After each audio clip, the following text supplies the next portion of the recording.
1 Samuel 25, do 1 em diante. Tema da mensagem: o rei, o louco e a sabedoria que precisamos. Nós vamos ler por partes, e o tema se refere ao rei Davi, que se tornaria rei, ao louco, que é Nabal, e à sabedoria que precisamos, que estava em Abigail. O nome de Nabal significa, é uma tradução difícil, mas ele significa algo como louco, algo como idiota até. É um nome que, na verdade, parece não ser o nome de batismo, é algo que foi sendo, um apelido que foi sendo dado a ele pelas suas ações ao longo da vida. Então, pode ser traduzido como idiota, imbecil ou louco. E Abigail significa meu pai é alegria, meu pai é júbilo, segundo os hebraístas. Então, é uma história envolvendo aí Davi, que seria rei, que reinaria em Israel, esse homem que não tinha juízo, e Abigail, essa sabedoria que precisamos hoje. Na pregação passada do pastor Anderson, ele disse uma frase assim muito marcante, uma frase que é daquelas que dividem as nossas vidas. Ele disse o seguinte, que a sabedoria é a linguagem dos reis, é a linguagem superior. E é uma verdade, porque ela está, ele disse ainda, ela está disponível a todos, mas nem todos a adquirem. É uma frase de fato marcante, porque nós precisamos adquirir essa sabedoria. Nós que reinaremos com Jesus, com o Rei dos Reis, precisamos ter essa sabedoria em nós. Mas nós olhamos o mundo ao redor e nós não conseguimos achar muitas vezes sabedoria. Assim como Salomão escreveu nos Provérbios, que desde aquela época a sabedoria saía gritando nas ruas, procurando quem a pudesse ouvi-la, e não achava ninguém. Nós precisamos dessa sabedoria do alto, porque quando caímos em Adão, nós fomos não apenas separados de Deus, mas também fomos separados dos melhores pensamentos, dos nossos melhores entendimentos, dos nossos melhores sentimentos. Fomos separados de nós mesmos. Portanto, faz parte também da redenção humana, de alguma forma, recebermos de volta essa sabedoria perdida no Éden. De alguma forma, o agricultor está desfazendo o efeito da maçã do Éden e nos devolvendo essa linguagem de sabedoria que tanto precisamos, que não é opcional para o povo de Deus. Se nós vamos ser reis com Ele, se reinaremos com Ele, temos que ter desde hoje a linguagem dos reis, a linguagem da sabedoria. E nós vamos ler o texto aí em partes, um pouco de cada vez, é um pouco extenso, mas o contexto geral é que ele está localizado entre as duas vezes que Davi poupa Saul. Se você conhece a história, Davi era fugitivo de Saul, do enciumado Saul, que estava com ciúme de Davi, porque Israel já fazia canções, depois que ele inclusive mata Golias e mata os filisteus, em que Saul matou milhares, mas Davi matou dezenas de milhares. E o rei começa a ficar enciumado com o seu general. Então ele passa a perseguir Davi. Davi é fugitivo e ele então consegue invadir o acampamento de Israel e ele corta um pedaço das vestes do rei e prova para ele que se quisesse tê-lo matado, o teria matado, mas não o fez, pedindo misericórdia ao rei. Esse episódio está um capítulo para trás de Samuel 25, 1 Samuel 25. E depois que termina esse capítulo inteiro, do episódio com Nabal, você vai ver que Davi de novo invade o acampamento de Israel e mais uma vez ele poupa a vida de Saul. Ele está localizado entre esses dois episódios. E o resumo da ópera é que Davi, nesse caso do nosso texto, foi ofendido por um homem chamado Nabal, e Davi então se levanta para matá-lo, mas no meio do caminho uma mulher chamada Abigail, que era esposa de Nabal, encontra-se com Davi e evita um derramamento de sangue. Nabal morre e depois Davi casa-se com Abigail. Esse é o resumo dos fatos. Mas o que eu quero chamar a atenção? Repare você nas trevas que habitavam Nabal, o louco. O Nabal também que habitava no rei Davi, no futuro rei Davi. Preste atenção na loucura que também habitava Davi. E preste atenção na sabedoria que nós precisamos, que estava em Abigail. Amém? Vamos lá então para o texto, a partir do verso 1, 1 Samuel 25, diz assim a revelação escrita. Samuel morreu, e todo Israel se reuniu e o pranteou. Aqui é uma mudança drástica na vida de Israel. Esse último juiz morre, esse profeta morre, e os tempos começam a mudar. Assim como está mudando nos dias de hoje. O mundo que nós conhecíamos, quem tem a minha idade para frente, já não existe mais. Estamos vivendo tempos de pós-cristianismo em que cada vez mais fica evidente. Então Samuel morre, Israel pranteia e o sepultaram onde vivia em Ramá. Depois Davi foi para o deserto de Maom. Certo homem de Maom, que tinha seus bens na cidade de Carmelo, era muito rico. Possuía 1000 cabras e 3.000 ovelhas, as quais estavam sendo tosquiadas em Carmelo. O seu nome era Nabal, e o nome de sua esposa era Abigail, mulher inteligente e bonita. Mas seu marido, descendente de Calebe, era rude e mau. No deserto, Davi ficou sabendo que Nabal estava tosquiando as ovelhas. Por isso enviou 10 rapazes e lhes disse: levem minha mensagem a Nabal, em Carmelo, e o cumprimentem em meu nome. Digam-lhe: longa vida para o Senhor, muita paz para o Senhor e sua família, e muita prosperidade para tudo que é teu. Eu sei que estás tosquiando tuas ovelhas. Quando os teus pastores estavam conosco no deserto, nós não os maltratamos, e durante todo o tempo em que estiveram em Carmelo, não se perdeu nada que fosse deles. Pergunte a eles, e eles lhe dirão. Por isso, seja favorável, pois estamos vindo em época de festa. Por favor, dá a nós, teus servos, e a teu filho Davi, o que puderes. Os rapazes foram e deram a Nabal essa mensagem em nome de Davi, e ficaram esperando. Nabal respondeu aos servos de Davi: quem é Davi? Quem é esse filho de Jessé? Hoje em dia, muitos servos estão fugindo dos seus senhores. Porque eu deveria pegar meu pão, minha água e a carne do meu gado que abati para meus tosqueadores e dá-los a homens que vêm, não sei de onde, até aqui.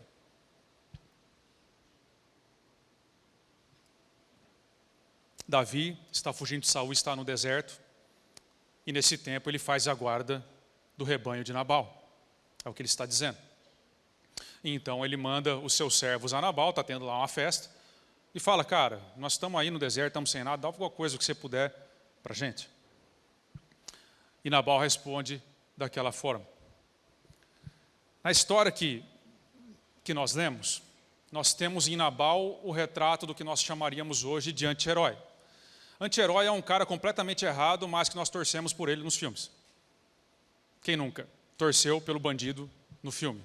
Esse é o anti-herói. Você está assistindo o seu filme, a sua série, e daqui a pouco você está torcendo para o bandido escapar da polícia. Daqui a pouco você está torcendo para o cara se dar bem. Porque você, de alguma forma, se conectou àquilo. E isso reflete a total falta de sabedoria da nossa época, que vem acontecendo mais especificamente a partir de 70 para cá, com a Revolução Sexual nos Estados Unidos, em que o anti-herói surge como aquele que é contra tudo e contra todos. E isso vai nos impregnando em nossa cultura e nós nem percebemos. A hora que menos percebemos, estamos no nosso sofá torcendo justamente para quem deveríamos condenar. Porque isso se tornou cultural, a figura do anti-herói. O cara legal é o cara que não estuda e passa, é o cara que não treina e joga. É o cara que faz tudo errado, mas consegue aquilo que foi chamado. É o cara que é soberbo. É o cara que está altivo. É o cara que realmente não deve satisfação para ninguém. Nabal seria um baita de um guru hoje. Ele era próspero, ele era rico. Ele era um dos mais ricos da sua época, aí, pelo visto. Ele tinha uma personalidade forte. Ele era poderoso. Ou seja, ele teria milhões e milhões no Instagram seguindo a ele, comprando seus cursos para aprender como fazer a ser como ele. Ele seria um guru, com certeza, nos dias atuais, eu não tenho dúvida disso. Mas para aqueles que usam as lentes da sabedoria, para aqueles cujos olhos são luz e não trevas, como disse o Senhor Jesus, porque se a luz que está em seus olhos forem trevas, quão grande trevas serão? Se a luz dos seus olhos forem boas, todo o teu corpo será iluminado. Mas se a luz que está em seus olhos forem trevas, quão grandes trevas serão? A sabedoria ela pode ser enxergada como uma lente pela qual vemos e captamos e apreendemos o mundo. Quem usa as lentes da sabedoria, quem tem a linguagem dos reis, não segue a Nabal, não admira Nabal, não contempla homens como Nabal, porque sabe que todas essas qualidades, entre aspas, ser poderoso, ser rico, simplesmente por ser rico, e ter uma personalidade forte como essa, de não dever nada para ninguém, pode até parecer força, pode até parecer qualidades realmente. Às vezes até tem uma embalagem gospel nisso tudo. Mas sabe que por dentro dessa embalagem está apenas o orgulho.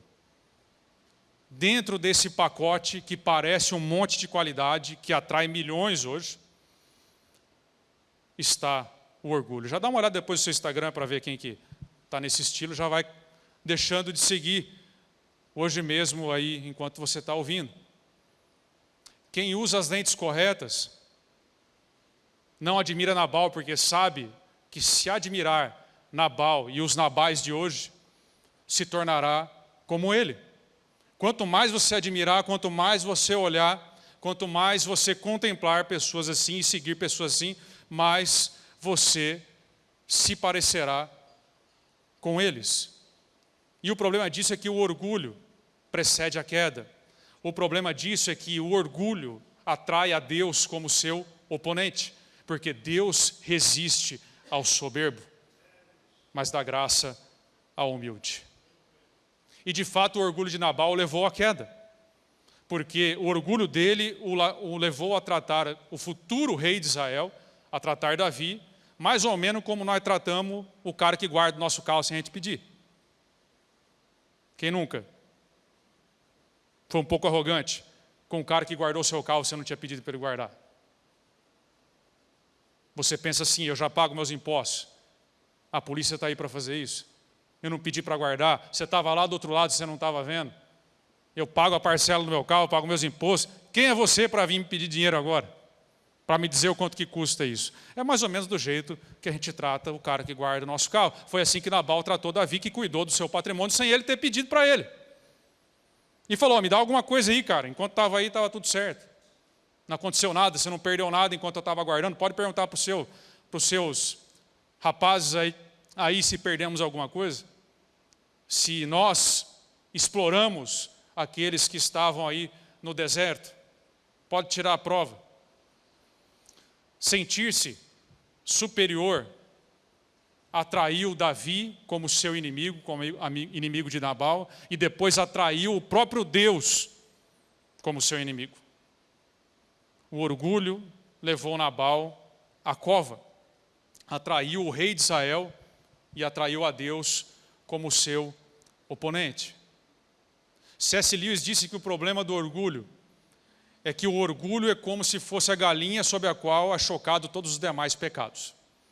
Quando alguém é orgulhoso, é como se ele estivesse incubando os demais pecados que vão surgir.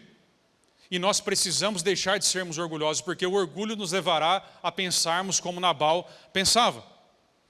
Se nós não arrancarmos essa raiz, nós vamos, uma hora ou outra, nos sentir tão superiores que acreditaremos que tudo que está escrito na Bíblia é sobre nós.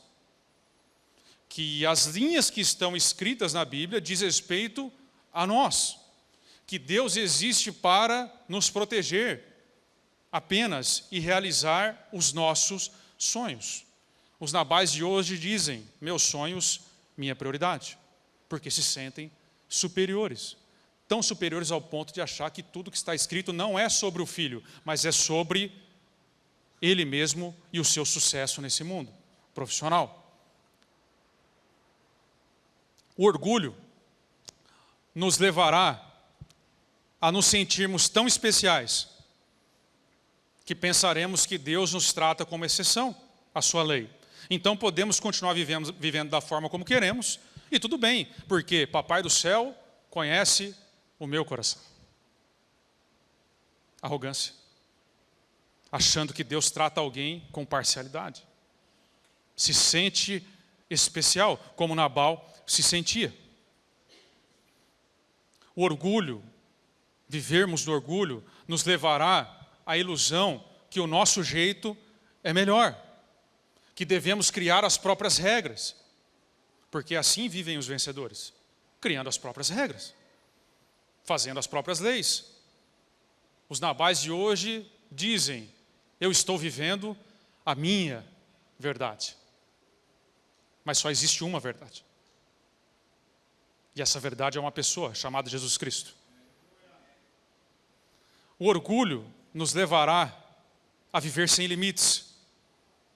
Nos levará a ouvir apenas o que diz o nosso coração. Afinal de contas, a vida é curta, precisamos aproveitar. Mas quem tem sabedoria pensa: a eternidade é longa, temos que nos preparar para ela. Se você mantiver o orgulho em seu coração, você desprezará todo tipo de bom senso. Inclusive você desprezará quem te ajudou, porque afinal de contas você pensa que nasceu para ser servido mesmo. É esse lugar que o orgulho nos levará a ser arrogante, porque humildade é para os fracos. A força está dentro de você e você precisa liberar esse leão que está aí enjaulado. Abra seu Instagram e você vai ver mensagens mais mensagens dizendo para você liberar a fera que está dentro de você, porque a força está em você, a salvação está em você, tudo está dentro de você. Mas a sabedoria antiga e do alto diz que em nós não habita bem algum. Não há um justo sequer na face da terra. Se você continuar sendo arrogante, vai te levar a brigar com todos, sabe por quê? Porque você é macho. E você tem que mostrar que você é macho, que você defende seu território, que quem manda é você. Vai te levar a defender muito bem o que você conquistou, porque é direito seu. Se Deus te deu, jamais abra mão. Agarre-se no que é seu, não compartilhe. Porque Deus ajuda, pensam os Nabais, quem merece. O sol nasceu para todos, que cada um corra atrás do seu. Como Nabal disse a Davi. Por que eu tenho que repartir com você o que é meu? O meu pão, meu vinho, meu gado. Tudo é sobre você. Se você continuar sendo orgulhoso, uma hora ou outra, e está cheio de igrejas assim, você não aceitará nada menos de Deus do que o topo. Só se Deus te oferecer o topo do mundo, estará bom, e mesmo assim pode ser que não esteja, uma hora ou outra. Porque nós vamos pensando que é tudo sobre nós. Deus está aí para honrar quem merece, para nos exaltar. Você terá um pensamento muito elevado sobre si mesmo, porque você vai citar aquele versículo bíblico: ame a Deus sobre todas as coisas e ao próximo como a ti mesmo. Então eu me amo. Então entre o outro e eu, a escolha é óbvia. Temos que nos amar, temos que nos elevar a nossa própria autoestima até o alto. Temos que pensar mais sobre nós do que realmente somos. Ao passo que a Bíblia diz que a sabedoria antiga esvaziou-se de si mesmo e tratou o outro sempre em maior honra e se fez servo de todos. Ser orgulhoso te levará a jamais assumir a responsabilidade por nenhum dos seus atos. Jamais pedir perdão, porque é óbvio que os outros é que estão errados. Te levará a manipular todas as situações ao seu redor para que a vida aconteça exatamente da forma como você acha que deve.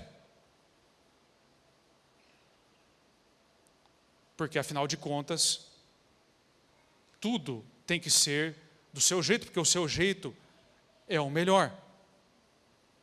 Você será capaz de manipular tudo e passar por cima de todos para atingir os seus objetivos. E no final, quando você olhar para trás e tiver uma centena de cadáveres que você passou por cima para chegar lá, você vai colocar uma fita vermelha e vai dizer: foco. Eu fui uma pessoa focada nos meus objetivos, exatamente como era Nabal. Você jamais vai permitir-se ouvir uma crítica. Quando você ouvir uma crítica, você precisa gritar com essa pessoa. Porque o texto diz que ninguém conseguia falar com Nabal. Mais para frente você vai ver isso.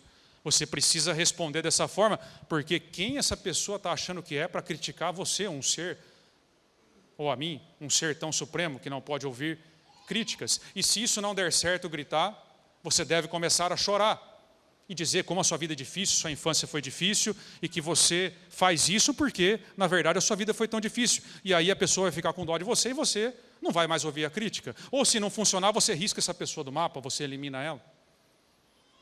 Porque onde já se viu criticar pessoas assim?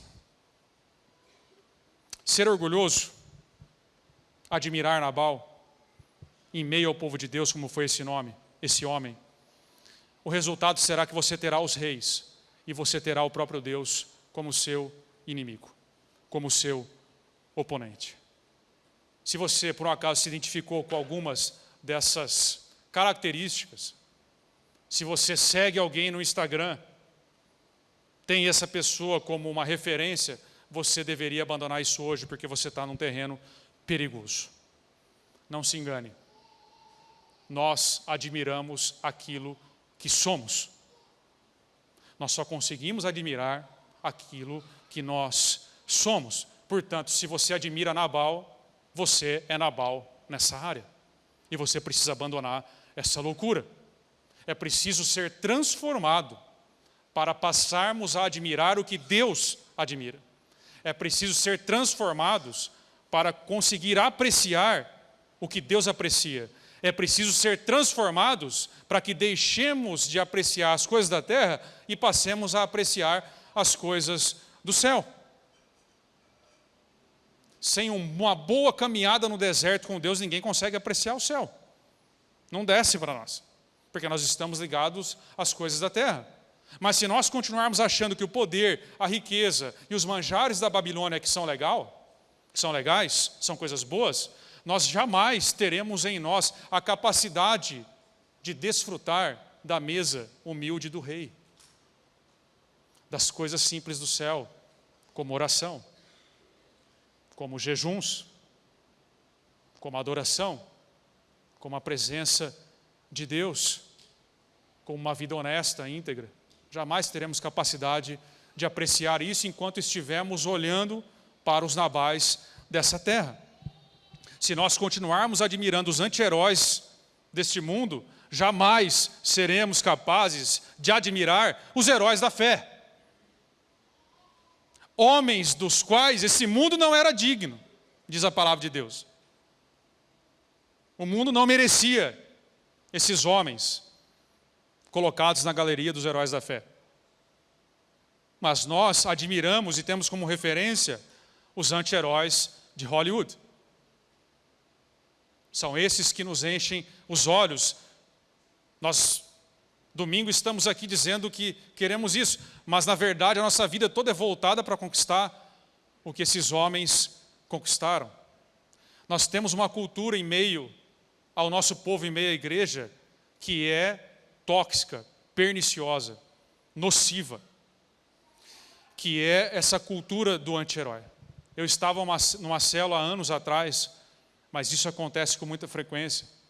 Mas esse episódio me marcou muito, porque nós estávamos na célula e daqui a pouco a célula desviou do assunto, e o assunto era quem mais tinha brigado na rua e quem mais tinha sido preso, porque brigou na rua. Mas isso não estava sendo contado como testemunho, estava contado como algo bom, como uma competição. Não, porque eu briguei com não sei quem e eu saí na mão com não sei quem na rua, e eu esfolei o cara, e aí veio não sei quem, e juntamos mais 300, e não sobrou nada do lugar, quebramos o clube inteiro. E eu, cada vez mais, estarrecido e consternado com isso, e com um olho desse tamanho, porque estava chegando na minha vez de contar o... E eu, meu Deus, eu vou criar uma inimizade aqui.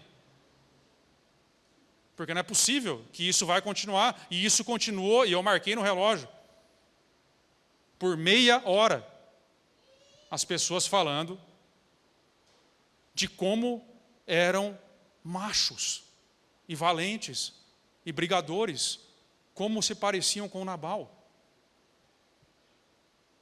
E a hora que chegou para um outro irmão, que não era disso também, sabe qual foi o apelido que ele recebeu? Nutella.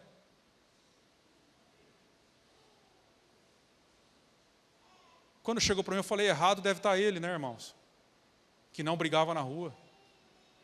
Errado está Mateus, Marcos, Lucas, os evangelhos, João. Certo estão vocês. Cultura impregnada, maldita.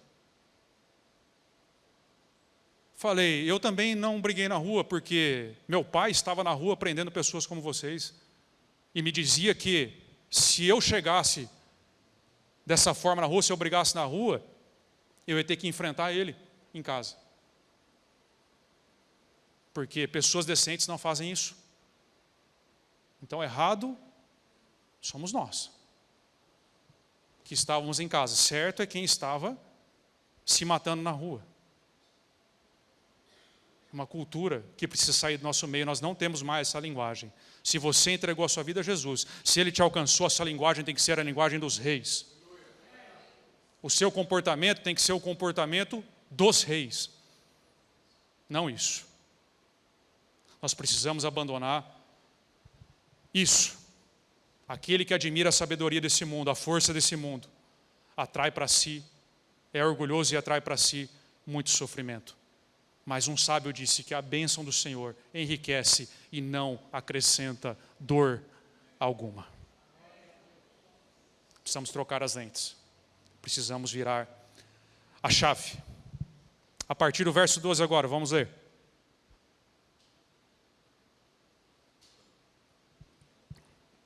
Mesmo texto aí, 1 Samuel 25, a partir do 12. Continuando a história. Então, os mensageiros de Davi voltaram, e ao chegarem, relataram a ele cada uma dessas palavras. Davi ordenou a seus homens, ponham suas espadas na cintura. Assim eles fizeram, e também Davi. Cerca de 400 homens acompanharam Davi, enquanto 200 permaneceram com a bagagem. Esse texto ele é muito profundo e muito bom, e ele é uma joia, porque ele mostra que o problema de termos Nabais no mundo não é simplesmente que eles existam, mas é que eles também despertam o Nabal que estava morto dentro de nós. Você percebe que Nabal deixa Davi irritado de tal forma que o Nabal que habitava Davi ressurge. Ele se levanta. Esse é o problema de termos idiotas no mundo. É que eles despertam o pior em nós. E Davi, então, que tinha acabado de poupar Saul, tinha acabado de poupar o rei, ele ouve essa resposta atravessada de Nabal, e ele, enlouquecido, então, junta a sua gangue e vai fazer a mesma coisa que Nabal faria.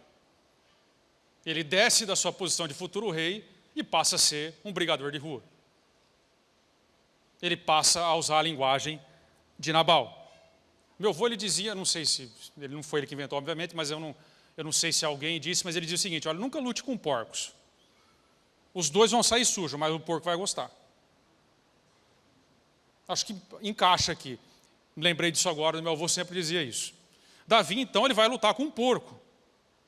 Davi, ele enfurecido como um bom Nabal, ele diz algo do tipo, né? Eu quero ser um porco em Israel, se sobrar um na casa de Nabal, na casa desse vacilão. Ele dá uma de Nabal. É compreensível, Davi está no meio dos seus homens. numa sociedade que era baseada na honra, ele houve uma afronta dessas, os caras já começaram, né? Porque é cultural. E aí, você não vai fazer nada? Vai deixar quieto isso aí? Você vai deixar o cara pisar na sua cabeça? Como que ia ficar a reputação de Davi? Mas aquilo que estava prestes a se tornar uma briga de rua horrorosa, sem sentido nenhum para o reino de Israel, era, na verdade, o ensinamento magnífico daquele que é o autor da sabedoria sobre Davi. O Deus de Israel estava ensinando o seu futuro rei a ter a linguagem dos reis, a agir como um rei. Se você quer ser rei, você precisa agir desde hoje como tal. Se você vai reinar com ele no mundo que há de vir, nós precisamos fazer isso. Eu não estou falando dos reinos dessa terra, eu estou falando dos reinos que virão. Davi estava ensinando o seu líder a conduzir o seu povo. Davi tinha acabado de poupar Saul, mas convenhamos que poupar o rei de Israel na frente de todo o exército de Israel tinha suas vantagens. Se Davi tivesse matado Saul, ele se tornaria um fugitivo para o resto da vida. Ele teria que ser morto. Ele não tinha perdão para ele por ter matado o rei de Israel, seja ele bom, seja ele ruim. Então tinha suas vantagens não matar Saul. Ele se tornaria um inimigo de Israel. Não eram só vantagens, mas a pergunta que fica, o teste de Deus é: e quanto matar um idiota no meio do deserto quando ninguém está vendo, que só vai ter vantagens? Porque se Davi mata Nabal, como aconteceu mais tarde no texto, você vai ver, ele fica com tudo que era de Nabal, inclusive com a sua esposa. Só tinha vantagem para Davi matar aquele mala sem alça. E quanto a matá-lo? Matar o rei de Israel no público tem suas vantagens, e um nada no meio do deserto, alguém que todos odiavam. Ele faria um favor para todos aqueles lá. O povo estava pedindo para matar ele. E Davi estava prestes a fazer isso. O que Deus está ensinando para ele? Que para o reino de Deus ser estabelecido nessa terra, como era a função de Davi naquele momento, não se trata de eliminar os Nabais que estão fora. Se trata de eliminar o Nabal que está dentro de nós. Essa era a verdadeira guerra de Davi. Porque mais tarde, seu filho Salomão escreve: quem domina a si mesmo é mais forte que um exército inteiro. Mais tarde, vemos como Davi aprendeu, quando ele está saindo do seu reino, porque o seu filho causa uma guerra civil, e tem um cachorro tacando pedra e xingando Davi na beira da estrada, e o seu general fala: vou matar esse cara. Davi fala: para quê, filho? Não faça isso. Davi aprendeu a linguagem dos reis. A minha pergunta que eu faço a você, nessa manhã: você poupa os reis e mata os nabais que cruzam o seu caminho? Você poupa o pastor, mas mata o seu liderado de célula? Quem está abaixo de você? Ou, em outra palavra, você poupa o seu chefe, mas você destrói a sua esposa em casa? Você é um no público e outro no secreto? Você é muito bom em vencer batalhas no público, mas quando ninguém está vendo, você as perde? Você é derrotado? Lembre-se que, se você quiser reinar com Jesus, Deus está interessado em matar o Nabal que está dentro, não aquele que está fora. Não permita que um Nabal fora ressuscite o Nabal que habitava você. Deixe ele morto nas águas do batismo. Certifique-se que ele continua morto dentro de você. Essa é a verdadeira guerra que nós travamos. Essa guerra interior. A partir do verso 14 agora, seguindo no texto. Um dos servos disse a Abigail. Então Davi se levantou, né? Estava no caminho para matar Nabal. Ele jurou: não vai ficar um homem vivo na casa de Nabal. Então um dos servos disse a Abigail, mulher de Nabal: do deserto Davi enviou mensageiros para saudar o nosso Senhor, mas ele os insultou. No entanto, aqueles homens foram muito bons para conosco. Não nos maltrataram, E durante todo o tempo que estivemos com eles nos campos, nada perdemos. Dia e noite, eles eram como um muro ao nosso redor, durante todo o tempo que estivemos com eles, cuidando de nossas ovelhas. Agora, leve isso em consideração e veja o que a senhora pode fazer, pois a destruição paira sobre o nosso Senhor e sobre toda a sua família. Ele é um homem tão mau que ninguém consegue conversar com ele. Imediatamente Abigail pegou 200 pães, 2 vasilhas de couro cheias de vinho, 5 ovelhas preparadas, 5 medidas de grãos torrados, 100 bolos de uva passa e 200 bolos de figo prensados e os carregou em jumentos. Você vê a quantidade de coisa que tinha, né? Que Nabal se recusou a compartilhar. E disse a seus servos: vocês vão na frente, eu os seguirei. Ela, porém, nada disse a Nabal, seu marido. Enquanto ela ia montada num jumento, assim como nosso Senhor entrou em Jerusalém no jumento, encoberta pela montanha, Davi e seus soldados estavam descendo em sua direção, e ela os encontrou. Davi tinha dito: de nada adiantou proteger os bens daquele homem no deserto, para que nada se perdesse. Ele me pagou o bem com o mal. Que Deus castigue a Davi e o faça com muita severidade, caso até de manhã eu deixe vivo um só do sexo masculino de todos os que pertencem a Nabal.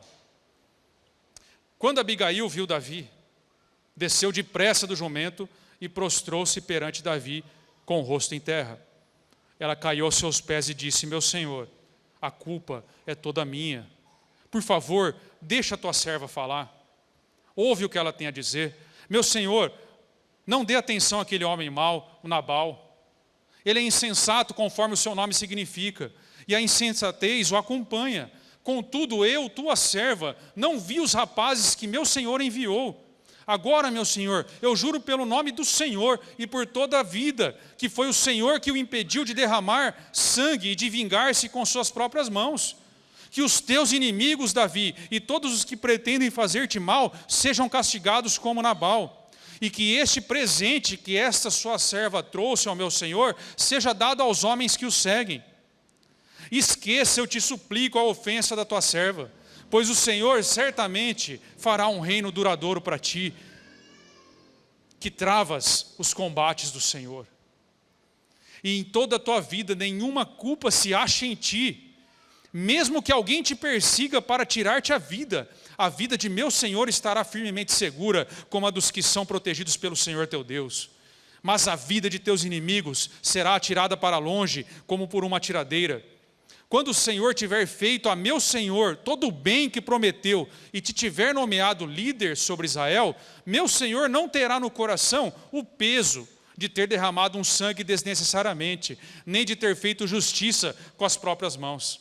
E quando o Senhor tiver abençoado a ti, lembra-te da tua serva. A sabedoria do alto. Agora partimos para a protagonista dessa história. Essa história é sobre Abigail. Uma mulher evitando o que seria um desastre causado pela idiotice típica dos homens, que acontece todo dia nos trânsitos. Todo dia no trânsito tem alguma briga entre Nabal e Davi, todo dia. Todo dia alguém morre no trânsito porque um deu uma fechada no outro e alguém tem que provar para o outro que é mais macho que o outro, e aí famílias são destroçadas por conta de um espírito de Nabal que domina a humanidade. Abigail pode ser tida como a representação do Espírito Santo. Porque no momento da fúria de Davi, no momento em que ele ia descumprir a vontade de Deus, que ele seria reprovado, Deus envia o Espírito Santo a nós, para dizer: não faça isso. Ele enviou Abigail para dizer: não faça essa loucura desnecessária. Não faça. Ela é a sabedoria encarnada. Imagino que depois que Davi casa com ela, ele aprende mais com ela e ele ensina a Salomão, que disse, né, que a palavra branda, que a palavra dura desperta a ira. É um provérbio. A palavra dura desperta a ira, mas a palavra branda, ela desvia o furor. Desvia toda a fúria. Esses dias, um dos meus liderados me liderou. Esses dias Nabal ressuscitou em mim. Foi me dado um relatório de que a célula estava com problemas ali, e são problemas muito corriqueiros, que eu já estava cansado deles, são frequentes. E eu então já respondi, falei, olha, então nós vamos ter que intervir, nós vamos fazer isso, nós já vamos fazer dessa forma, e vamos cancelar tudo isso. Bando de pessoas que não estão preocupadas com o reino, bando de pessoas que não sei o quê, é lamentável a postura dessa célula, e lá. E o líder assim para mim, no WhatsApp.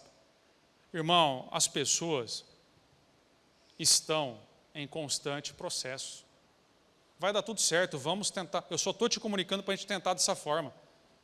E eu respondi de novo, é lamentável a postura dessa célula. E ela respondeu, irmão, vai dar tudo certo, só estou te colocando para isso. Daqui a pouco a gente conversa de novo. Eu desliguei o telefone e liguei. Falei, já fervi, né, filha? Já fiz errado, né? Perdoa, tá certo. É assim que nós vamos fazer. Como é bom termos Abigail em nossa vida, para nos dizer o que nós temos que fazer. A segunda característica de Abigail, a primeira característica de Abigail, melhor dizendo, é que ela, perceba que ela não é engenheira de obra pronta. Conhece engenheiro de obra pronta? Que espera tudo dar errado para dizer assim, eu avisei. Ela não era. Ela não trabalhava para ela mesma. Ela não era oportunista. Porque Abigail, ela não esperou a desgraça acontecer. Ela poderia ter esperado, porque Davi disse que ia matar todos os sexo masculino. Ela falou, bom, não sou do sexo masculino, tomara que Nabal vá nessa, parte dessa para melhor. Ou vocês acham que ela tinha um casamento bom? Não. Ela se coloca na frente de 400 homens furiosos para resolver o problema. Ela se coloca em risco.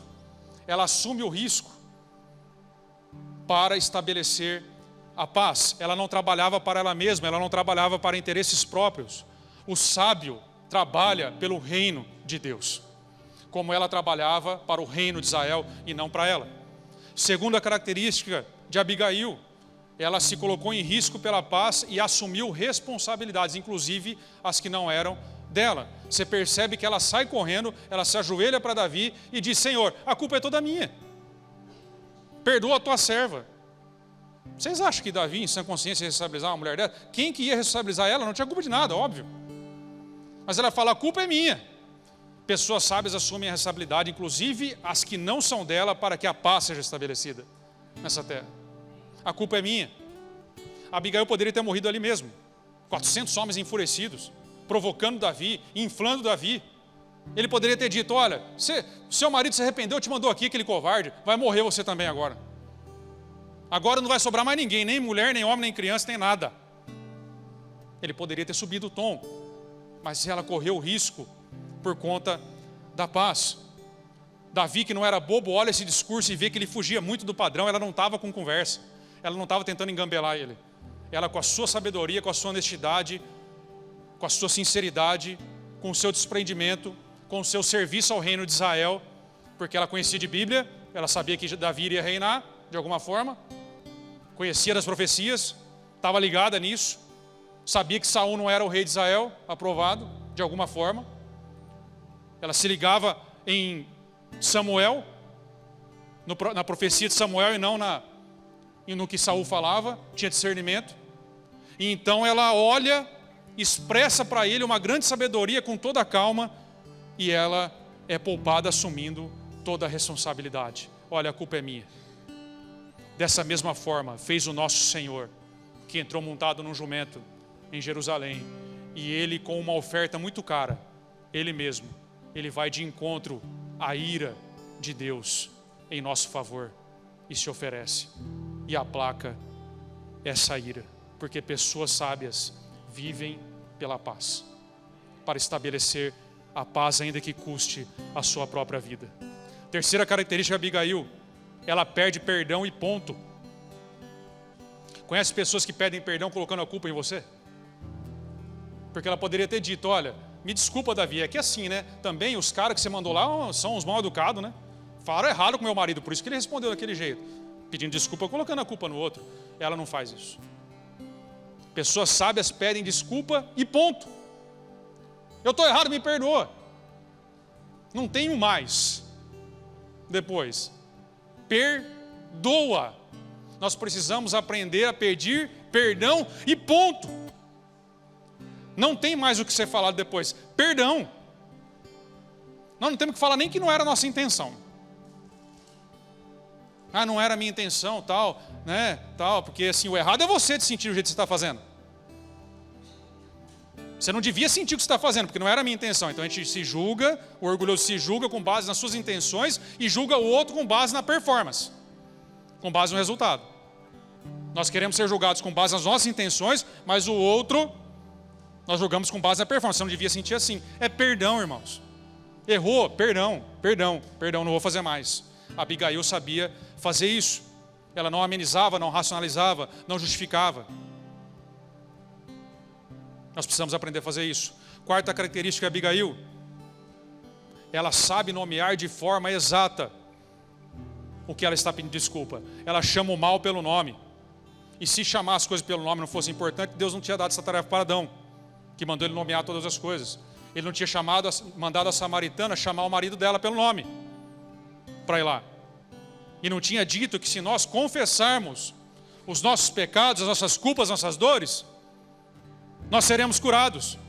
Ou seja, eu só consigo dizer, eu só consigo chamar, eu só consigo nomear, eu só consigo confessar se eu souber o que eu estou confessando.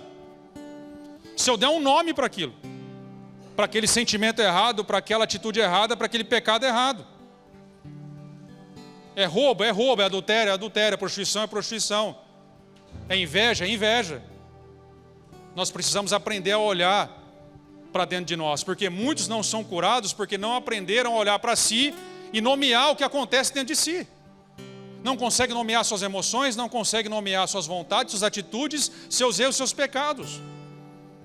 Não confessa e não é curado. Abigail diz: me perdoa, porque aquele homem é mau. Porque ele é insensato, como o seu nome diz. Ela sabia dizer o que estava acontecendo. E me perdoa, porque eu não estava do lado dele, mesmo sabendo que ele é um imbecil. E eu deixei ele sozinho. A responsabilidade é minha, me perdoa. Ela sabia exatamente nomear.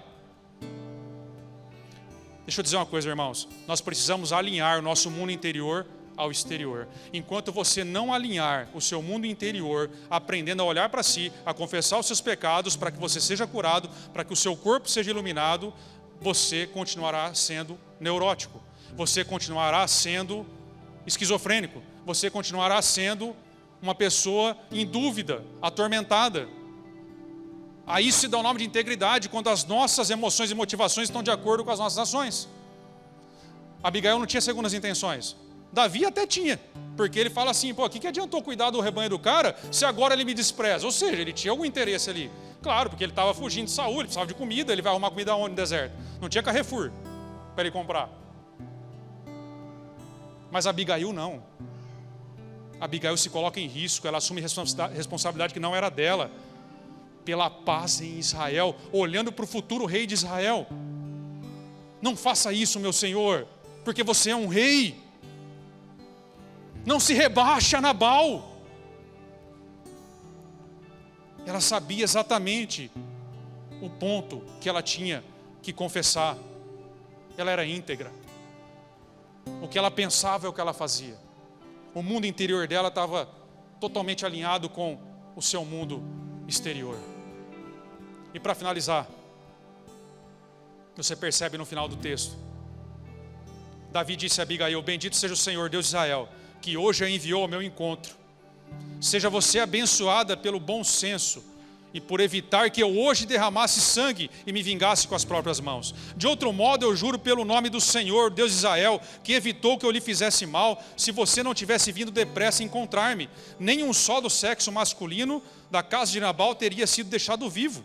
Então Davi aceitou o que ela havia trazido e disse: vá em paz. Ouvi o que você disse e atenderei o seu pedido. Isso aqui é maravilhoso, porque Davi era uma pessoa ensinável. Ele não subiu o tom. Davi recebe uma crítica severa de Abigail. Ele poderia ter subido o tom, mas ele não faz isso. Sabe o que ele faz? Ele aceita e ele traz Abigail para perto depois que Nabal morre. Na sequência do texto, Davi deixa a vingança nas mãos do Senhor, Nabal morre e Davi manda buscar Abigail, porque uma pessoa sábia não afasta aquele que diz a verdade para você. Traz para perto. Quem te fala a verdade, quem te critica, é alguém que você deve trazer para perto, não desprezá-la. Devemos casar com o Espírito Santo, que nos diz a verdade. Fique de pé, vamos orar.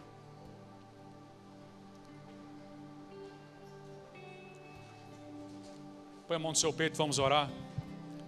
Se por um acaso você entende que te falta a sabedoria necessária, a palavra diz que ela está acessível a todos e Deus deseja entregá-la. Nós vamos orar e depois teremos uma última música. Confesse isso diante de Deus, comece a orar. Senhor, me entrega a sabedoria que eu preciso. Eu preciso, Senhor. Comece a orar, comece a pedir. Senhor, está aqui o seu povo. Nós falamos aqui de uma serva tua, Senhor, que tem a sabedoria do alto. Ó Deus, nós te pedimos sobre o seu povo, venha a sua sabedoria, Senhor, porque nós precisamos da sua sabedoria para implantar o seu reino nessa terra. Nós não podemos, Senhor, ser tolos, continuarmos na tolice. Nós precisamos aprender de ti, Senhor, a linguagem dos reis, para que nós possamos ser dignos do reino que recebemos e para que nós possamos vencer esse mundo mal e trazer a tua paz, Senhor. Que a tua paz reine entre nós, na tua igreja, na tua casa.